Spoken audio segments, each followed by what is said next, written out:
Bonjour, je suis Farah Raouki, consultante Data IRA Senior chez Acton Data. Avec la directive européenne sur la transparence des rémunérations, les entreprises vont devoir rendre des comptes sur leurs écarts de rémunération et justifier ceux qui dépassent 5%. Corriger des écarts injustifiés prend du temps et nécessite au préalable de savoir où vous en êtes aujourd'hui. C'est exactement ce que permet la fonctionnalité du module transparence salariale de notre solution Data for People que je vais vous présenter, la cartographie des rémunérations existantes.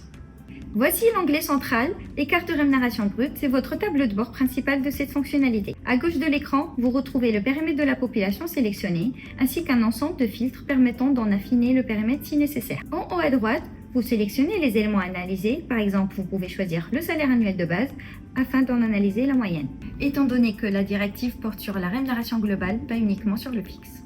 Notre module restitue ensuite 3 informations clés, la répartition femmes-hommes au sein de l'effectif, l'écart moyen global de rémunération brute correspondant à un indicateur à publier, ainsi que la distribution des informations par quartile conformément aux exigences de la directive.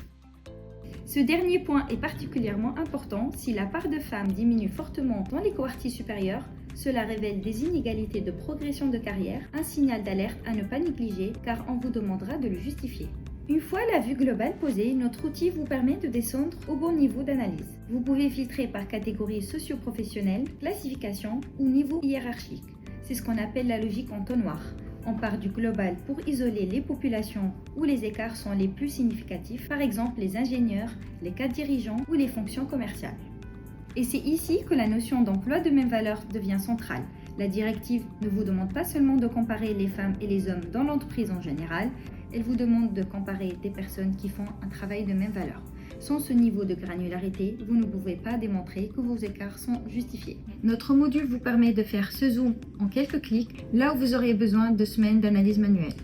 Passons à l'onglet Amplitude des rémunérations. Ici, on ne regarde plus les écarts entre femmes et hommes, on vérifie la cohérence de vos pratiques salariales. Vous visualisez la distribution des rémunérations au sein d'une même population, ainsi que les dispersions via des boîtes à moustaches. On identifie ici les collaborateurs situés en dehors des boîtes à moustaches pour lesquels il est pertinent de faire un zoom. L'objectif est de vérifier la cohérence de leur catégorisation. Dans certains cas, une reclassification peut permettre de repositionner ces profils au bon niveau de comparaison au sein d'une population homogène. Cela permet de s'assurer que chaque collaborateur est bien aligné avec ses pairs et d'éviter des écarts qui seraient liés davantage à une mauvaise catégorisation qu'à une réelle différence de rémunération. Il s'agit d'une véritable démarche de due diligence salariale. Avec la directive, la charge de la preuve repose désormais sur l'employeur en cas de litige. Il devient donc essentiel d'identifier ces anomalies en amont.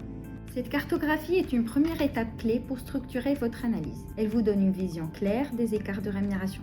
Mais la directive ne vous demande pas seulement de mesurer les écarts, elle vous demande de les expliquer. L'étape suivante consiste donc à comprendre leurs causes et à distinguer ceux qui sont justifiés de ceux qui ne le sont pas. C'est ce que nous verrons dans la prochaine capsule. Vous souhaitez passer à l'action dès maintenant? Contactez les équipes Data for People.